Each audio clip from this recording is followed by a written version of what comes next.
Vamos então ao nosso primeiro painel, que tem como tema Jogos de Azar Online e Práticas Potencialmente Abusivas. Para coordenar aqui os trabalhos do nosso painel, quero convidar o Dr. Luciano de Faria Brasil, presidente da Fundação Escola Superior do Ministério Público do Rio Grande do Sul, a nossa FMP. Seja muito bem-vindo aqui, Dr. Luciano, fique à vontade. Convidar os nossos panelistas, Dr. Felipe Kirchner, defensor público, coordenador do Núcleo de Defesa do Consumidor da Defensoria Pública do Estado do Rio Grande do Sul e também professor da PUC do Rio Grande do Sul, e o Dr. Cristiano Schmidt, advogado, professor e mestre e doutor em Direito. Sejam bem-vindos aqui ao nosso painel, fiquem à vontade. A gente vai ter um espaço aqui de 20 minutos para cada panelista, depois um tempo de 15 minutos para debate, perguntas. Algumas perguntas a gente também vai abrir para a participação do público, conforme o andar aí do nosso painel. E antes de passar aqui para o doutor Luciano, estou aqui com a carteira da OAB, a doutora Hilda Maria Halber. Ficou... Pode pegar comigo, doutor, tá bem? Doutor Luciano, a palavra está à disposição do senhor aqui para condução dos trabalhos. Um ótimo e produtivo painel para os senhores e para todos que estão conosco aqui nessa tarde.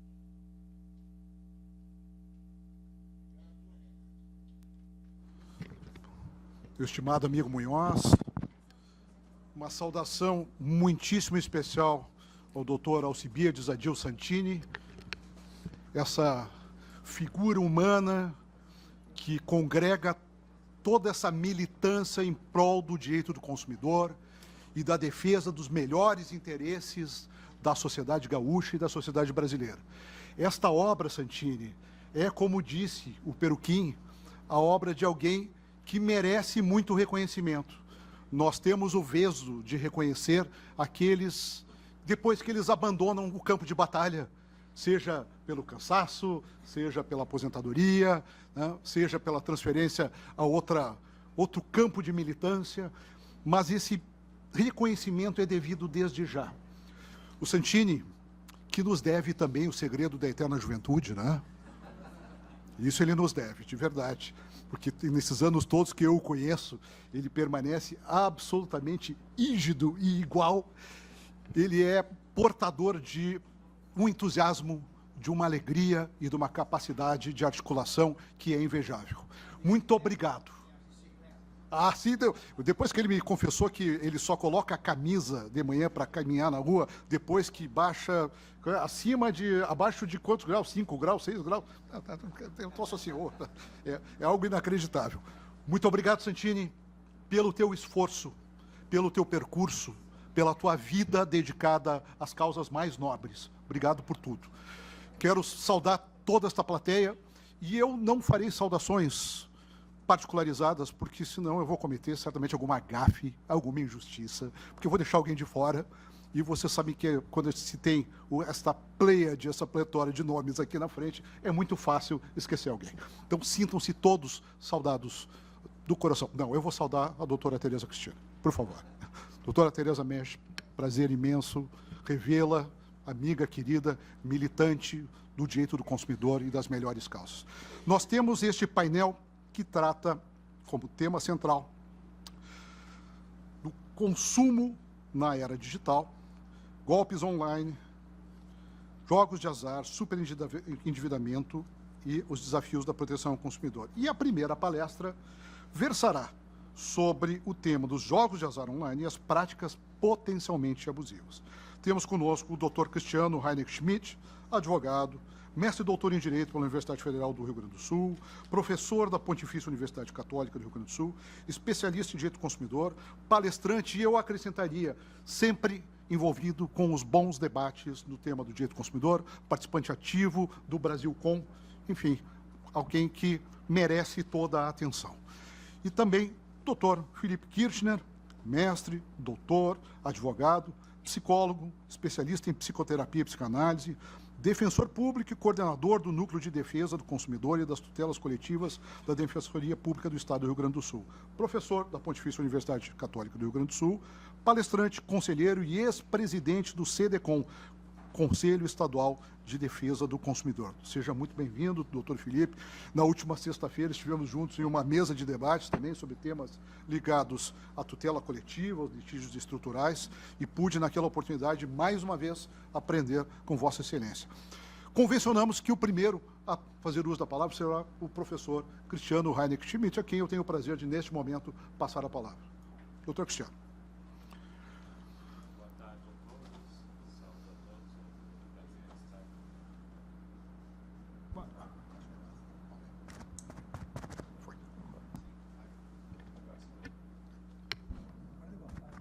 É um grande prazer estar com os senhores. Agradeço ao doutor Alcibiades Santini pelo convite, de estar aqui presente nesse evento do Fórum Latino de Defesa do Consumidor. Saúdo a minha presidente da Comissão de Direito do Consumidor da AB, doutora Tereza Meche, ao seu digníssimo esposo, doutor desembargador Francisco Meche, doutora Karen, minha colega de Brasilcom, a doutora Marcelo Santini também, e saúdo meus colegas aqui de mesa, doutor Luciano Brasil e doutor Felipe Kirchner, também amigo aí de longa data de palestras. O nosso...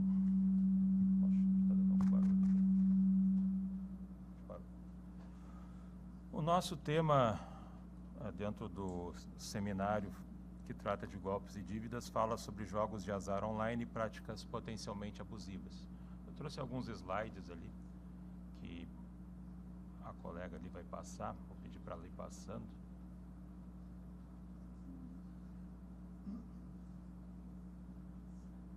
Os senhores poderiam ir acompanhando. Pode deixar nesse aí. Tá bem, obrigado.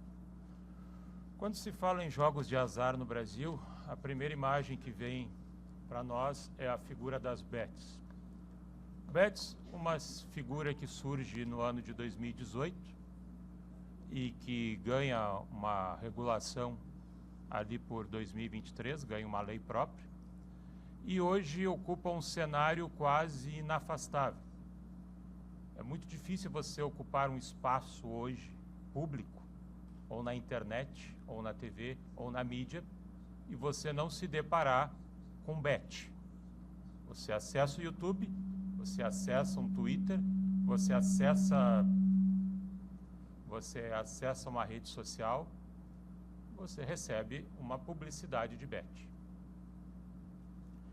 E isto começa a gerar uma preocupação grande quanto ao volume de comprometimento patrimonial e social que tem gerado.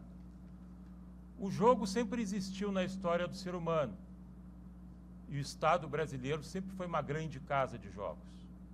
Não vamos esquecer que o Estado brasileiro é o fomentador da Mega Sena. Sempre teve loterias. No passado tinha inclusive a loteria esportiva.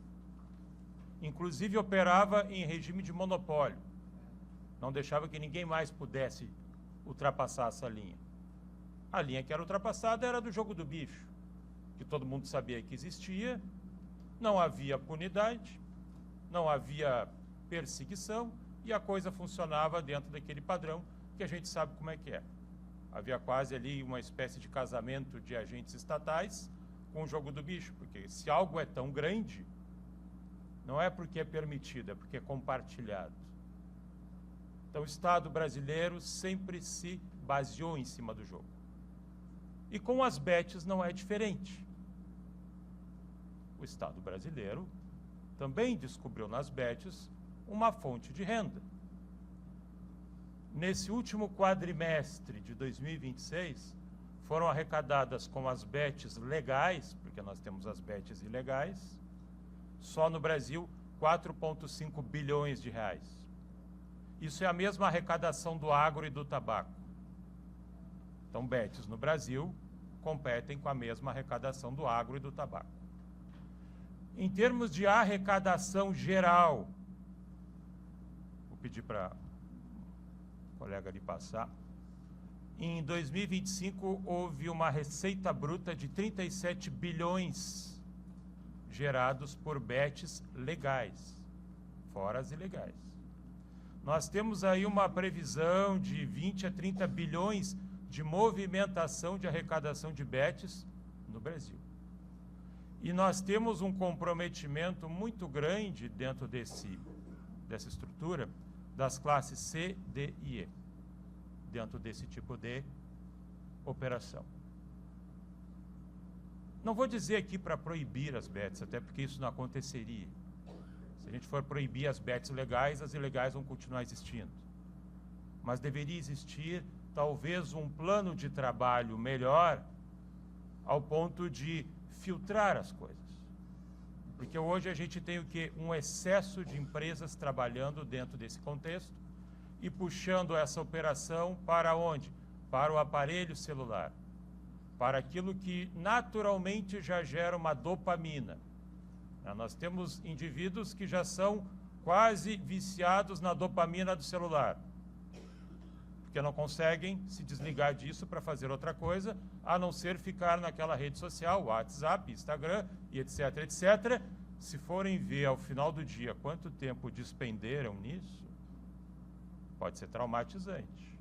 Quanto tempo eu perdi da minha vida usando o celular. E aí você se dá em conta que, além dos estímulos naturais, você ainda gastou dinheiro em bets. Vou pedir para o colega passar. Com esse grande crescimento de bets, hoje nós temos registros de que 23% dos apostadores, por conta do dinheiro perdido em bets, tiveram que reduzir compras em vestuário, 19% passaram a gastar menos em supermercado, ou seja, comida. Muitos tiveram que trancar ou parar a faculdade, porque já não tinham mais dinheiro para subsidiar isso. Alguns pararam, inclusive, de botar dinheiro em poupança e outros investimentos bancários, porque o dinheiro era consumido por bets. Fora aquilo que é gasto no mercado ilegal, que é imaginado aí uma perda de, no mínimo, 7 bilhões de reais por ano, em falta de arrecadação junto a essas operações, que, do que a gente sabe, basicamente não há um filtro maior em cima disso. Então, elas operam de uma maneira muito livre. Vou pedir para passar. Nós temos um problema que sempre marcou a sociedade brasileira, e que depois os colegas que me sucedem vão falar, a doutora Karen, doutor Felipe Kirchner, que é a questão do superendividamento.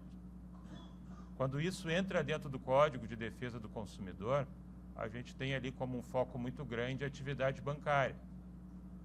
Só que o problema é que hoje, além daquela atividade bancária que se amplia, principalmente com a pandemia, com o aumento da oferta de crédito, nós temos como causa de superendividamento aquilo que também é natural para o brasileiro, altas taxas de juros, um somatório que vem com as bets. Como se não bastasse os problemas que nós já temos dentro do sistema financeiro, nós estamos empobrecendo por causa de apostas, jogos de apostas. No passado, não havia um registro de um empobrecimento tão grande a partir das loterias estatais.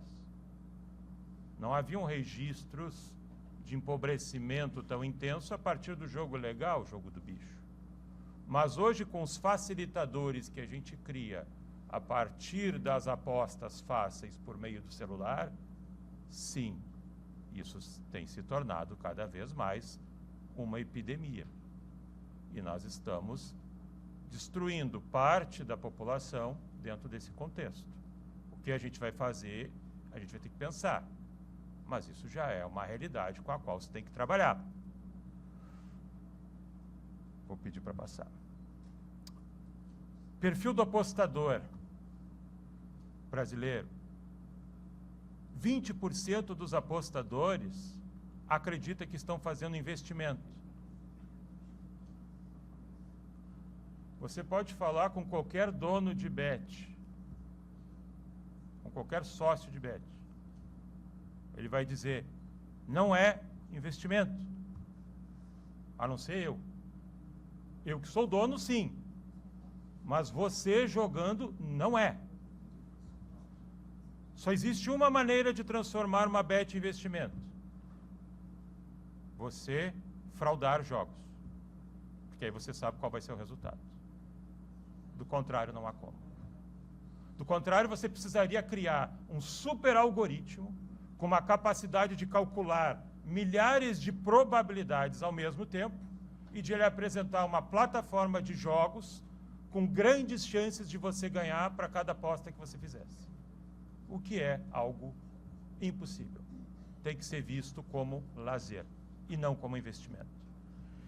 E o que é pior, há pessoas com conhecimento, com cultura, que trabalham com produtos financeiros, inclusive como com criptomoedas, que acham também que bet é investimento. O sujeito lá vai apresentar uma odd, vai achar que realmente ele vai ganhar um retorno. Você nunca ganha retorno. Você pode se aproximar de algo, mas você sempre vai gastar mais do que você vai ter em termos de retorno. Sempre vai gastar mais do que você vai colher. O Brasil hoje é o 5º mercado do mundo em termos de bets. E quando eu falo em bets, postas de cota fixa. Aquela que você aposta e sabe quanto que vai ganhar em eventos esportivos. Eu não estou nem colocando o jogo do Tigrinho, não estou nem colocando cassino, não estou colocando jogo legal e nem colocando estabelecimentos físicos. Porque não pode ter ainda estabelecimento físico. Estou só pensando no celular, ou no computador, no PC. Motivos do sucesso. Por que as bets dão tão certo no Brasil? Vou pedir para passar.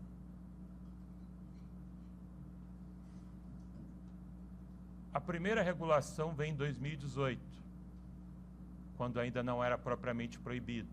Era o anúncio da permissão.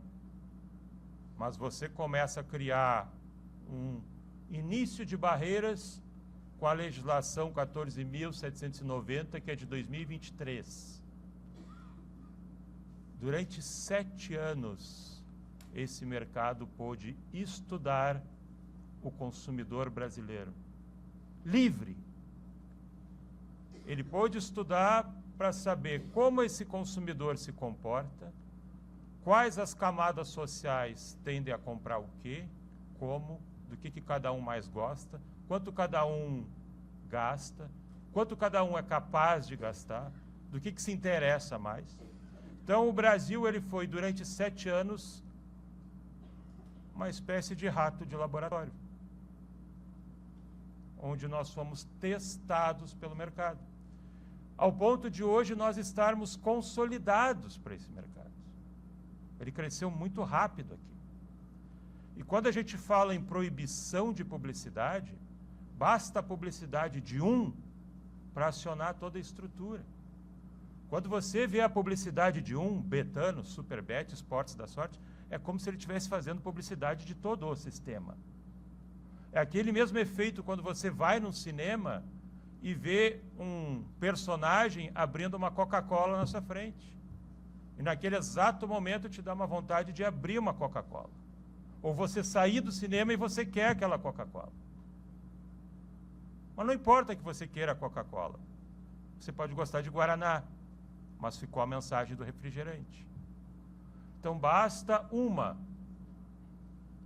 e você é acionado a olhar para o sistema. Nós temos aqui um outro cardápio de experiências altamente atrativo que foi estudado. Nós temos recompensas. Nós temos estruturas que o indivíduo já ganha um crédito e esse crédito ele pode usar em apostas. Nós temos dicas. Não há hoje um programa de rádio, um programa de TV esportivo, pelo menos de maior renome, que o jornalista e que o programa não seja patrocinado por uma bet. E ele ainda vai lhe trazer o quê? Algum palpite. Hoje eu vou jogar naquele e tal. Eu não sei se isso está errado ou não, mas eu acho que há um exagero no volume como as coisas são feitas. Pode passar. O Pix, tão falado Pix, que agora dizem que os americanos querem acabar com o Pix para entrar com o sistema deles, etc. O Pix é bom e o Pix é ruim. Porque o Pix te permite uma aposta imediata e te permite também receber de imediato, se você ganha. Só que esse imediatismo te faz o quê? Um jogador dependente contínuo. Se você pega países como Colômbia e México, você tem que ir até uma agência específica sacar o seu dinheiro. Então já não é tão legal. A experiência de ter que sair de casa e até uma agência pegar um ônibus não é uma experiência legal.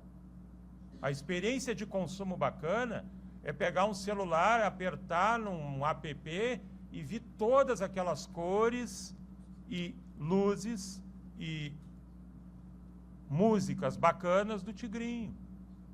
E brilha, e solta e tal. Aliás, os cassinos deram uma volta por cima, né? Começaram a crescer ali pela década de 50, 60, quando vieram os slots de caça-níqueis. Porque ali gera movimento, e ali gera dopamina, e ali gera atenção do apostador. Nós tivemos também, durante uma longa data, talvez por aí tenha sido um excesso, que foi a proibição dos jogos no Brasil. Isso foi no final da década de 40, se eu não me engano, no governo Getúlio Vargas. Diziam que o jogo era algo danoso à família. O sujeito ia gastar em jogo e abandonar a família. Estranhamente, existia o jogo estatal. Ah, se você jogar no jogo do Estado, esse jogo é legítimo. Você está perdoado. É quase como entregar a Deus. Se você jogar no jogo privado, você está condenado. Então as coisas operaram numa margem de exagero, dando margem ao jogo do bicho. Então não houve uma adaptação nisso. E quando houve, não se sabia o que fazer, porque foi tanto tempo sem que isto fosse trabalhado, que até o presente a gente não sabe trabalhar. Agora a gente tem um problema que não sabe com qual lidar. Se a gente sair aqui agora na rua, vai ter propaganda de bet atrás de ônibus. Vai ter propaganda de bet em carro de táxi, Uber. Onde você vai ter. Pode passar um pouquinho mais. Pode passar mais. Pode passar que meu tempo já está correndo. Vou ter que abreviar um pouco. Ok. A Lei 14.790, que trata das bets, ela traz alguns freios de publicidade. Ali diz que as bets não podem dizer que apostar gera lucro, que apostar dá retorno, e que essa publicidade possa ser voltada a crianças e adolescentes. O STF tinha se manifestado sobre isso, proibindo o uso das bets por pessoal do Bolsa Família, já que havia um registro que esses benefícios sociais estariam sendo consumidos também por bets, como havia registro também que crianças e adolescentes estariam fazendo apostas. Você vai proibir, então, uma criança de receber uma mensagem de uma bet. Mas essa criança, ela vai com o pai no jogo, ela vai ver um monte de placas de várias empresas de bet. Aquele jogador que ela gosta, que é o ídolo dela, tem 2 ou 3 bets com o nome escrito na camisa. No caminho para o jogo, ela vê não sei quantos outdoors escritos bet. O jornalista que ela gosta fala o nome da bet umas 200 vezes durante a narração do jogo. E eu vou achar que ele não está recebendo isso. E que ele não vai achar um jeito de apostar também. Não dá para ser inocente, né? É como se eu dissesse que não pode fumar cigarro, mas eu fico mostrando toda hora a imagem desse produto para o sujeito. Eu já estou educando um mercado infanto-juvenil a consumir esse tipo de produto. Há um excesso de bets, há um excesso publicitário e há uma falta de cuidado. Existe um projeto de lei, que aí talvez venha o exagero, e que talvez o exagero a gente vai ter que usar quando a gente perder o total controle de tudo, que aí é a proibição total, é como se fosse realmente cigarro. Proibida toda e qualquer forma de vida publicitária envolvendo bets. Nada, nada, nada, nada, nada. Vai encontrar lá num lugar remoto, escondido do supermercado. E quando você vai comprar uma carteira de cigarro, você vê alguém morrendo de câncer. Será que a gente vai ter que chegar nesse extremo aqui? Ou a gente vai ter que pensar em criar, talvez, algoritmos ou exigir mais participação das empresas nesse tipo de contexto? Há pouco saiu uma decisão aqui do nosso Poder Judiciário, ainda é primeiro grau e está em segredo de justiça, onde o magistrado ordenou que a Bet, envolvida nisso, devolvesse ao consumidor envolvido R$200 mil. Por quê? Porque o sujeito em 6 meses fez 90 mil apostas. E foi entendido que aquele avizinho pequeno, você tem que parar de apostar, cuidado com o excesso de apostas, era completamente ínfimo para alguém que já estava tomado por um contexto de ludopatia, vício no jogo. E aí ele já levou ao sacrifício da renda familiar. Então, entendido que havia uma série de rompimento de deveres de lealdade e boa-fé objetiva, dentro de um contexto de contrato de jogo, devolva o que ele gastou, pelo menos isso. Até porque agora o sujeito, sendo um viciado em jogo, não sei nem se ele pode tocar mais em celular. Porque uma vez viciado, nunca mais pode mexer com a fonte que lhe dá o vício. Muito obrigado a todos.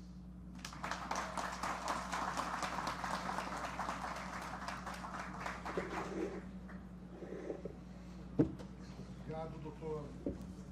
Muito obrigado, doutor Cristiano, pela excelente fala. Lembrando que o Estado do Rio Grande do Sul também teve uma loteria estatal, até o início dos anos 2000, a Loteria do Estado do Rio Grande do Sul, dentro daquele cenário de monopólio estatal do jogo. E bastante candente a denúncia a respeito do papel abusivo das empresas que promovem apostas de cota fixa por meio eletrônico. Hoje nós assistimos, que é uma constatação, basta ligar a TV, no futebol brasileiro, a colonização do ecossistema do futebol brasileiro de alto a baixo, pelas bets. Desde o jornalismo esportivo, até os anúncios, a publicidade de todos os times da Série A, e que é algo muito preocupante e que faz parte desse plexo de preocupações e alertas trazidos pelo professor Cristiano. Mais uma vez, muito obrigado. Professor Felipe Kirchner, tem a palavra. Bom, boa tarde a todos e a todas. A minha primeira manifestação aqui não poderia deixar de ser outra, senão agradecer, e vou fazer o agradecimento aqui em nome do meu querido amigo Santini. Santini agrega um encontro de coisas que não é muito usual, né? Que é a competência técnica com essa coisa afetiva, né? Com essa coisa humana. Então, Santini, eu faço votos aqui, faço coro ao que o Luciano mencionou antes, ao que o Peruquim falou antes. Acho que realmente tu é uma pessoa muito importante para o sistema, né? E só vou discordar porque eu acho que tu já tem o reconhecimento do sistema, talvez não da grandeza total, mas tu sabe que o sistema te quer muito bem. Queria também aqui pontuar ao fórum, né, pela organização do evento. Acho que é um espaço extremamente democrático, né, onde congrega uma série de visões e acho que realiza um pouco aquela ideia de harmonização de interesses, né, que o código tanto fala, onde os opostos possam, em um determinado espaço, dialogarem e apresentar questões propositivas. Então, parabenizo também ao fórum, e principalmente pela organização do evento, que não é só o evento interessante, é agregar esses 3 temas que eu acho que hoje são centrais: golpes, superendividamento e as bets, né? Acho que hoje é a espinha dorsal do highlight da proteção do consumidor, dado os efeitos absolutamente nefastos que esses assuntos têm no contexto. Queria agradecer e cumprimentar aqui a plateia, são tantos amigos, né? A família Mexe, né? A Karen, a Carla, a Evelyn. Eu tenho uma discordância com ela, Luciano, porque ela faz as audiências de mediação comigo com uma canequinha do Kahneman. Ela não tem nenhuma habilidade por minha causa, ela esconder a canequinha, mas não, Tá lá 4, tricolor, A maioria deste plenário aplaude. que só pode ser uma provocação a mim. E aos PROCONs, né, o Vinícius, a Márcia Moura é outra pessoa onipresente na minha vida. Eu tô lá na GERG sustentando, a Márcia Moura tá me mandando, me torpedeando com questões no WhatsApp. Então, agradecer aos PROCONs, que são referência, realmente, PROCON de Canoas, PROCON Santa Maria, importante a questão do sistema, né? E eu vim agora, Karen, lá estamos fazendo um mutirão de superendividamento. Do lado do Margs, atendemos 80 pessoas ontem e atendemos assustadoras 150 pessoas hoje. Então já vai chegar mais uma enxurrada de processo para mais ainda lá na sua jurisdição. E vamos atender 150 porque nós fechamos as fichas à 13h. Senão atenderíamos 300 pessoas hoje. Então é uma coisa assustadora, né? E acho aqui, pessoal, que para a gente iniciar aqui o ponto, eu acho que a gente está falando de dois fenômenos, e eu vou falar sobre as bets, mas são um assunto que não pode se desconectar do assunto que a Carla e que a Karen vão falar logo ali adiante, que é o superendividamento, né? E são dois fenômenos que têm algumas peculiaridades próprias, porque são fenômenos de expansão. O superendividamento, elas vão falar depois ali melhor, mas nós temos uma pandemia de superendividamento. Por questões estruturais, então nós temos uma concessão absolutamente irresponsável do crédito no Brasil, e também por questões locais geográficas, né? Nós passamos por uma pandemia aqui da Covid aqui no Brasil, passamos pelas enchentes, o que gerou, né, uma maior vulnerabilidade da nossa população. Agora, as bets, e é interessante que, cumprimentando o Luciano, meus queridos amigos o Luciano e o Cristiano, porque a minha fala, Cristiano, vai convergir muito, né, com aquilo que tu disse, assim. Primeiro que eu acho que as bets, né, elas têm uma onipresença hoje. E eu vou traduzir essa onipresença na nossa vida, para quem consome algum conteúdo esportivo, todos, a todo momento. E eu chamaria isso, num bom português técnico, de um marketing absolutamente intrusivo. Quer dizer, não tem como a gente consumir algum produto hoje vinculado ao esporte, onde as bets não se façam presentes de maneira verdadeiramente intrusiva. E mais do que isso, né, que é um ponto que daqui a pouco eu vou explorar, uma cooptação abusiva de espaços simbólicos, de mentalidades e principalmente de comportamentos. Então, assim, tem 3 coisas que eu queria deixar de plano como linhas, assim, da minha fala, mas que talvez algumas delas eu não vou conseguir explorar, mas eu acho que as coisas têm que ser ditas, né? A primeira questão é a questão ética, envolvida em um Estado que permite, regulamenta e ganha com isso, com a prática de jogos de azar. Essa é a primeira questão ética. Que a questão, talvez a nossa discussão não deveria nem ser jurídica, nem ser social. Nós deveríamos ter uma questão ética em como nós exploramos vulnerabilidades em jogos onde, estatisticamente, e a evidência científica é massiva, a pessoa vai perder. Ela não vai ganhar. A banca sempre ganha. E estatisticamente ela ganha, algoritmicamente ela ganha. Então nós estamos, na verdade, só explorando e um Estado que, pela regulamentação, também perversamente se rentabiliza com isso. Esse é um ponto que depois eu vou tentar explorar. A segunda, que é uma questão mais até psicológica e psicanalítica, eu acho que tem uma contaminação de certos espaços simbólicos. Eu brinco que quando eu sento lá no Beira-Rio, é o último lugar lúdico da minha vida. É o último lugar onde eu não tenho nenhuma obrigação de ser coerente. Eu odeio o Ener Valencia, eu odeio o Borré, e 30 segundos depois eu amo eles. Consegue entender? Porque aquilo ali é um espaço de sublimação de pulsões, consegue entender? De pulsões, inclusive, de agressividades. O futebol sempre foi isso. E acabou. Acabou porque aquilo ali começou a ser rentabilizado. Os caras têm a pachorra de dizer que você deve, para gozar mais com o jogo, dar uma apostadinha. Ou você deve cercar a sua felicidade em apostar no seu adversário. Você, colorado, aposte no Grêmio, que você vai ganhar de qualquer jeito. Como é que o cara vai apostar no adversário? Consegue entender? É uma inversão de coisas. É uma contaminação de um espaço que antes servia para algo e hoje, de novo, cooptado por uma lógica econômica de rentabilidade. E isso não é pouco. E isso é uma questão que daria uma palestra e uma fala só sobre isso. Mas eu acho que isso aqui vai ser um pano de fundo. Terceiro, que eu acho que vai estar permeando a minha fala, a exploração de vulneráveis. Todos são iguais. Mas alguns são mais iguais que os outros, como diria Warren, né? Então, assim, os ludopatas, as pessoas expostas a um jogo compulsivo ou a um jogo de risco, os vulneráveis organizacionais e econômicos, eles estão mais expostos a essas práticas e vou trazer dados aqui que insofismavelmente indicam isso. E o Cristiano tocou num ponto que eu acho que é uma outra questão importante já de logo a gente falar. As bets conseguiram transcender o espaço-tempo. Porque antes, para mim, ir num cassino, eu tinha que até sair do país. Agora o cassino está à disposição da minha mão. Às 2 da manhã, se eu acordo e não tenho o que fazer, eu vou dar uma jogadinha na roleta. Você está entendendo? Se tornou uma coisa assim, de novo, onipresente. Essa possibilidade, essa facilidade que transcende espaço, porque eu não preciso sair de casa, e transcende tempo. Eu posso jogar em qualquer momento, no trabalho, aonde eu estou, e perdendo um tempo que eu deveria estar usando para outras questões. Então, assim, são 2 fenômenos, o que a Carla e o que a Karen vão falar daqui a pouquinho do superendividamento, e a questão das bets, que nos desacomodam. Nos desacomodam nós, juristas, aqui, porque a gente sai, né, cara, a gente sabe disso, a gente sai do técnico, quem está na mediação, como a Evelyn, como a Carla também sabe, o doutor Luciano, transcende a questão técnica. Nós estamos falando de pessoas que estão arruinadas psicologicamente. São pessoas que todas elas têm problemas psiquiátricos e psíquicos, que vão desde uma ansiedade, desde uma insônia, até ideação suicida. Essa é a grande verdade. Esse é o perfil do superendividado que a Defensoria Pública atende.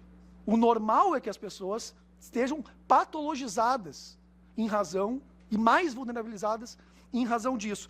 E outro ponto que também nos desacomoda, nós que confortavelmente, né, ficamos só sob o guarda-chuva de uma racionalidade, é a necessidade de um tratamento transdisciplinar dessas questões. Né? De uma rede lá no balcão da PUC, nós chamamos a psicologia para atender junto com a gente. Porque a gente não dava conta. Lá no balcão, lá no PROCON de Canoas, o sujeito que vai lá é atendido pela psicologia e pela assistência social, não é por alguém do direito. E ele vai fazer todo o encaminhamento para a rede, quer dizer, uma outra lógica que nós temos que transcender essa ideia de que o direito vai dar conta disso. O direito não vai dar conta disso. O processo não dá conta dessa complexidade. Né? Mas a minha fala aqui, pessoal, ela vai transitar em 2 coisas. De novo, eu tenho usado aqui, Santini e Cristiano, para fazer as minhas falas mais uma sessão de terapia. Então eu vou jogar para vocês, no colo de vocês, minhas angústias aqui e as minhas incertezas. Mas assim, mais do que algumas reflexões e as minhas angústias, eu quero trazer alguns dados. Né? E alguns dados, talvez, vou chamar de mais qualificados, porque eu vou segmentar eles em alguns assuntos. E depois, né, frente a esses dados, é um cenário assim assustador. Né? E esses dados aqui tirei da onde?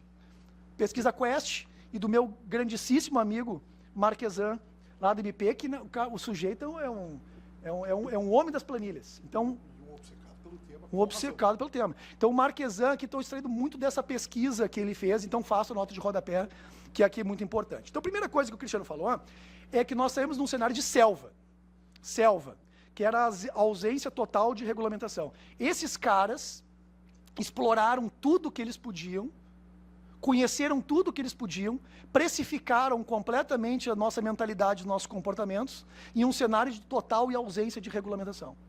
Tá? E aqui nós tivemos mais de 900 bets no país, sem qualquer controle.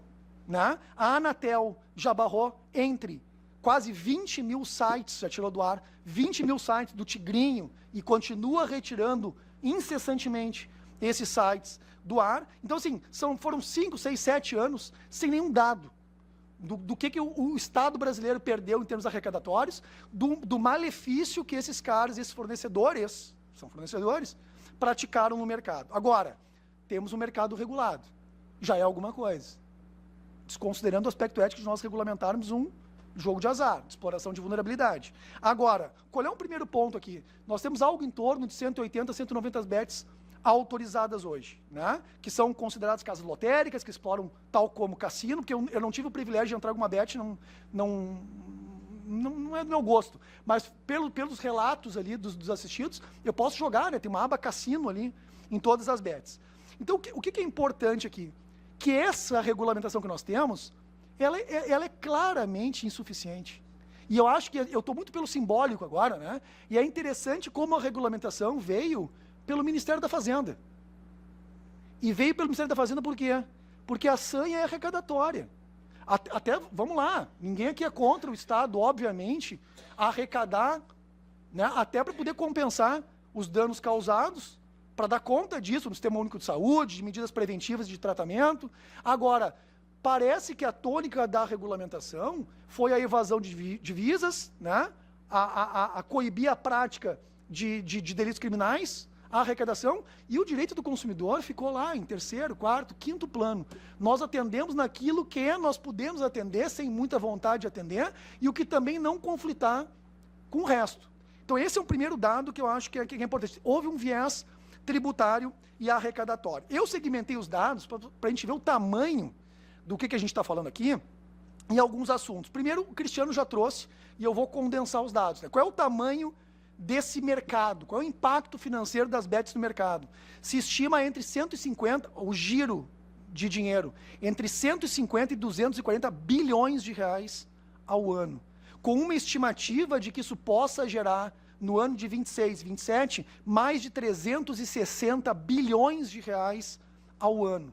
É um mercado que transcende outros mercados e que rivaliza com o agro e muitas vezes com a indústria. Nós estamos falando aqui de um mercado que é absolutamente gigantesco, né?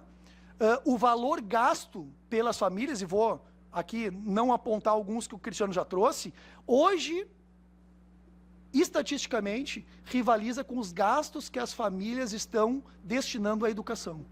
Já as famílias estão destinando mais aos jogos de azar do que à educação própria e dos seus próprios salários. Isso é avassalador. Segundo ponto, o perfil do apostador. Tá? Dados que eu também fiquei estarrecidos. 29% dos brasileiros não é que já jogaram mais de 73%. 29% tem o hábito de jogar. Então nós estamos falando de quase um terço da população brasileira que joga habitualmente. E esse habitualmente vai desde o absolutamente compulsivo até o jogo esporádico. Mas a habitualidade é algo importante. O Sul lidera na sectarização com as regiões do país. 37% das pessoas da região Sul apostam com regularidade, né? Acima de todas as outras regiões do país. A região Nordeste, por exemplo, é 25%. Nós aqui no Sul, 37%. Né? 68% são homens. A maioria dos apostadores fica entre 20 e 30 anos. Os jovens, 25 anos para baixo, gastam em média R$100. Os idosos gastam em média mais de R$3.000 em bets. Então nós já estamos falando de uma população que já é vulnerabilidade por ano. Tá? A renda, a maioria dos apostadores tem renda entre 2 e 5 salários mínimos. Então, como o Cristiano colocou, nós estamos falando das classes E e D, né? Embora a escolaridade, muitos deles tenham um ensino completo. 30% dos apostadores têm um ensino médio completo. Tá? Sobre o superendividamento, Karen, e a vulnerabilidade, Carla, também estarrecedores, né? 46% das pessoas que estão inadimplentes apostam com regularidade. Mantém um jogo usual, mesmo não conseguindo pagar as suas contas básicas, né? E aqui, nesse espaço de cooptação simbólico, a ilusão financeira. 32%, segundo pesquisa da Quest, 32% apostam buscando uma renda extra. Olha a ilusão. A ilusão de que eu vou ganhar, já é uma ilusão. E aqui de que eu vou ganhar como passível de eu ser sustentado. Porque percebam, tem um outro dado importante, né? Quando eu aposto na loteria, quando eu aposto num cassino, o vermelho, não sei, 23, não sei se é preto ou vermelho, num número tal, eu sei, tem uma cota fixa, não depende da minha competência. Agora, para a Bet, se vende como se eu estivesse implicado no sucesso do jogo, porque eu entendo de futebol, você entendeu? E aí eu sou levado a apostar como se eu participasse daquele ganho no sentido de aumentar as minhas chances, porque eu tenho conhecimento. Tem gente que vende isso, inclusive, né? Um novo mercado de insights para a pessoa apostar. O que também é um mercado absolutamente perverso no sentido das bets também manipularem esses dados. 44% apostaram na tentativa de quitar débitos existentes. Né? E aqui tem dados do Bolsa Família. Agora, o impacto na educação, que eu disse, né, que já amplia, 52% dos estudantes universitários apostam com regularidade. Então a gente está falando de, percebam, um grupo focal. É 37% num todo. Quando eu pego um grupo focal, eu estou falando de um aumento desse percentual. Agora, o que eu fiquei mais estarrecido, danos à saúde mental das pessoas. Levantamento do LENAD-3, que é o Levantamento Nacional sobre Álcool e Drogas. Né? Olha aqui, a prevalência, vou dar 3 psicopatologias graves. A esquizofrenia, TDAH hoje é mato, né? O sujeito vai para um psiquiatra e ele é diagnosticado com alguma facilidade com TDAH. E depressão grave.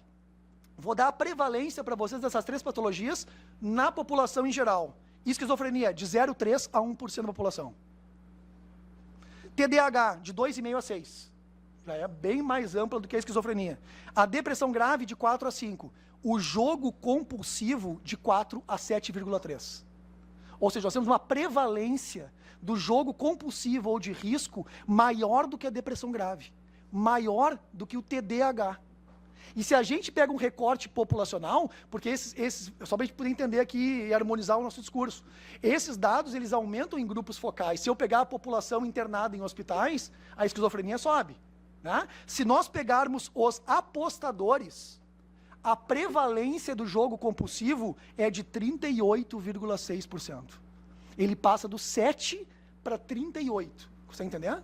Então, assim, é uma situação absolutamente preocupante.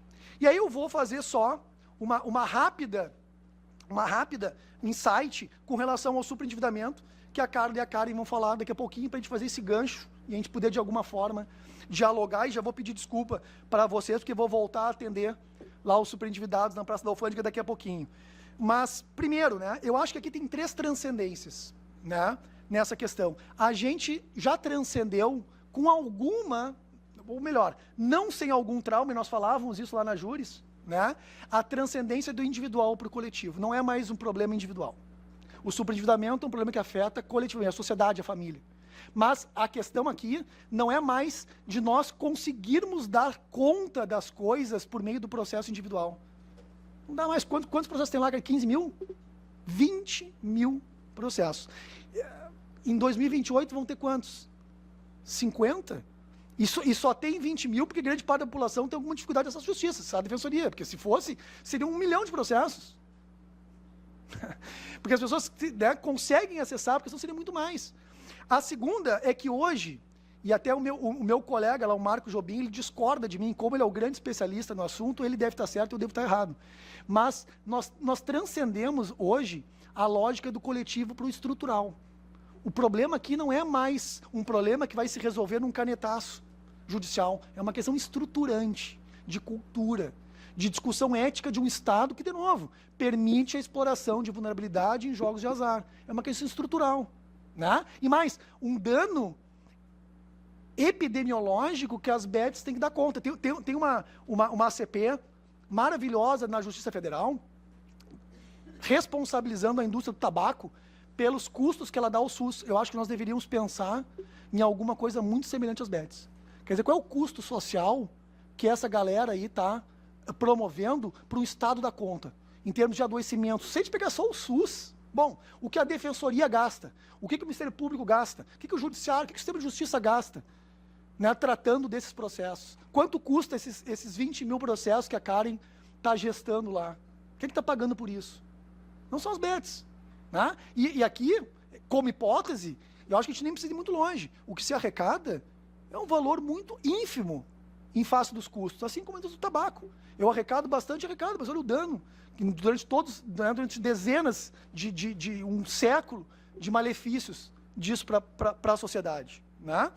E um outro ponto que eu vou deixar aqui para a gente poder também, como provocação, é essa transcendência que nós temos do patrimonial para o extrapatrimonial. Nós, do direito, a gente está assim há milhares de anos, né, Cristiano? E eu diria que a gente faz isso muito bem, gestando patrimônio. Pegando daqui, tirando dali, jogando de lá e botando para cá. Né? Quando a gente tem os contratos são aquilo que é mais regulado, porque aquilo ali é patrimônio. Agora aqui nós estamos falando de questões existenciais, de direitos da personalidade, de livre desenvolvimento das pessoas. Nós estamos falando de uma outra coisa. E nós do direito a gente tem que se atentar a isso. Né? E aqui eu falo de todos os atores, que eu como defensor, o Luciano como promotor, a Karen como juíza, a Carla e a Evelyn como mediadoras, o Cristiano como advogado, a gente tem que perceber que aquilo que eu trato usualmente com o meu assistido não serve muitas vezes para esse assistido superendividado, né? Então, a minha petição, de alguma forma, ela tem que indicar essas questões, né? O parecer lá do Ministério Público tem que ter uma sensibilidade, o juiz lá quando vai julgar, e nós temos um problema, né, Karen? Vou falar aqui de grosso modo, a Karen, bom, a Karen é o maior especialista aqui do tema, mas aí nós vamos para o tribunal, são 56 desembargadores, não sei, ou mais.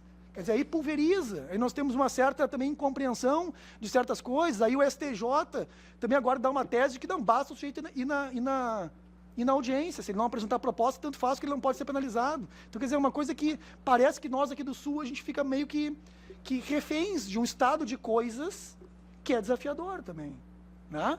Então, eu encerro aqui, pessoal, para a gente poder pensar em 3 eixos, né?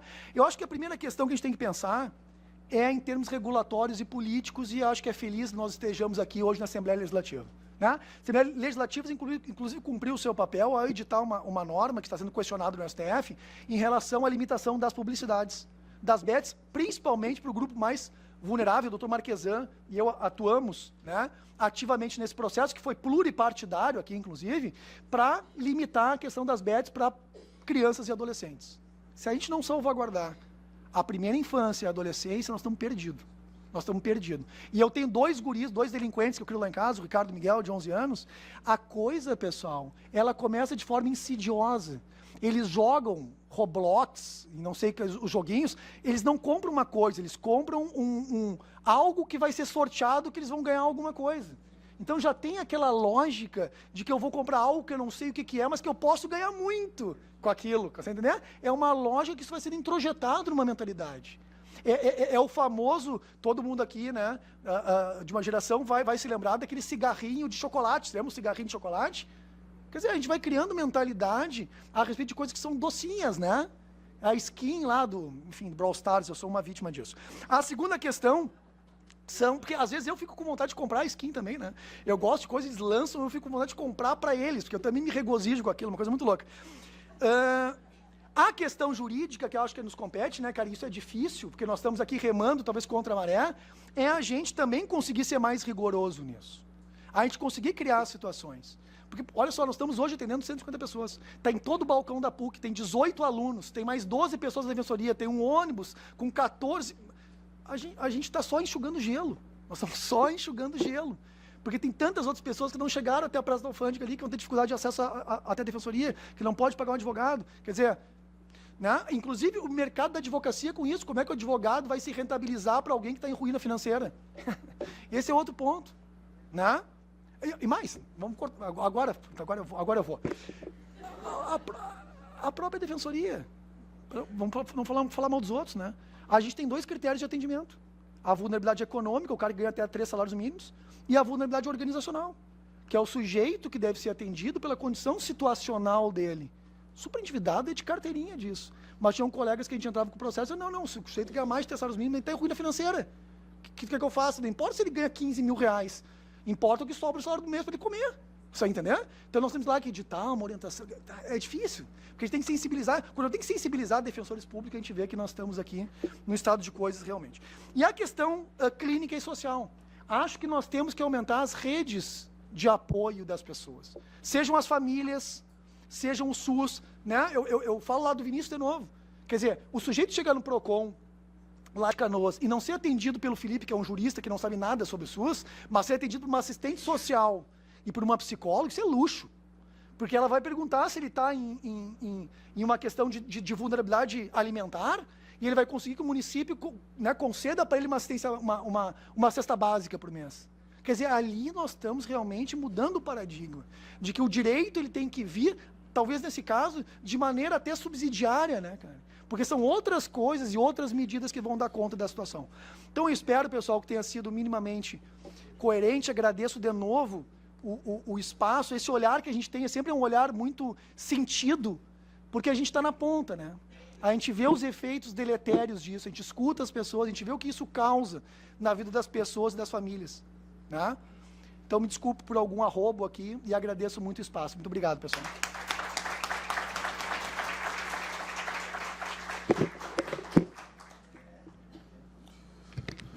Senhores, dizer, antes de mais nada, que foi uma honra presidir esse painel com 2 estudiosos deste tema importantíssimo, que é a conexão entre as bets e esse cenário de desfavorecimento do consumidor.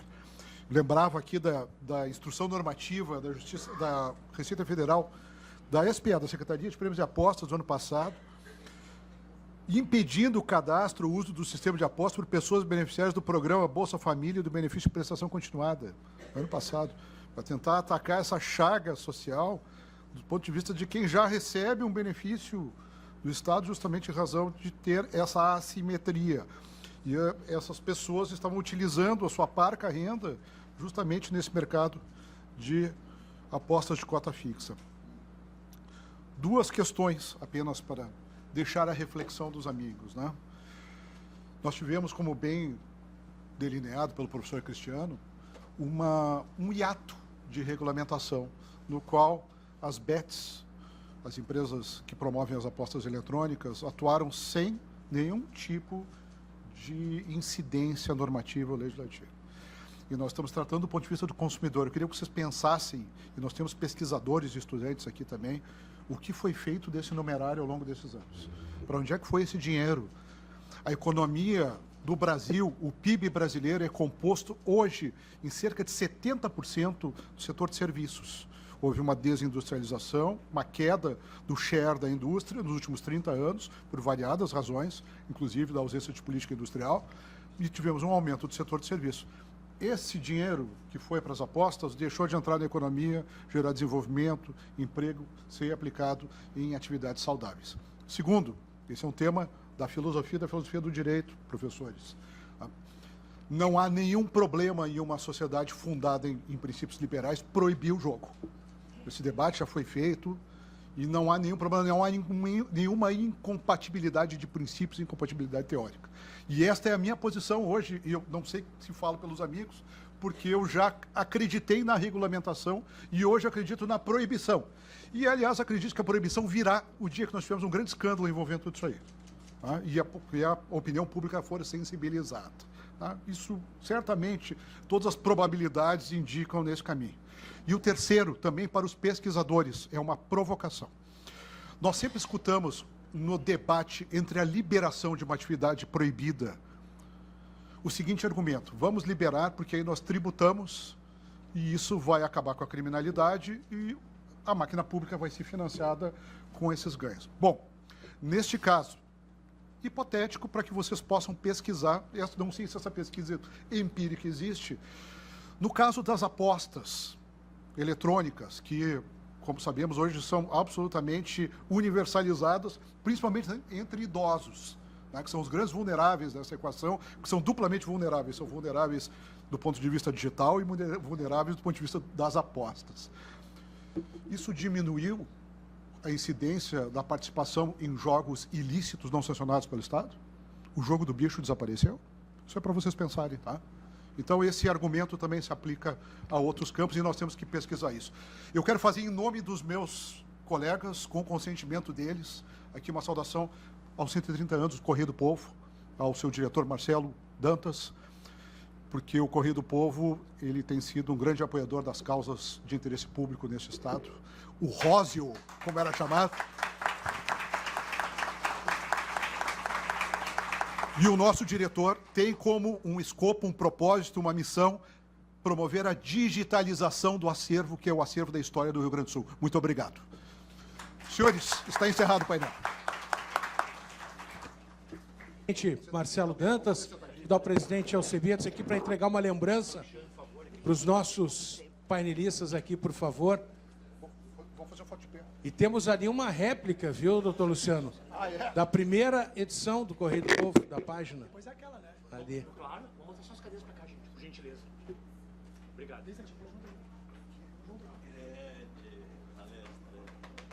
O homem da interna juventude. Luciano, só vamos dar um passinho, só um passinho pra frente. Aí tá perfeito. Assim, nós estamos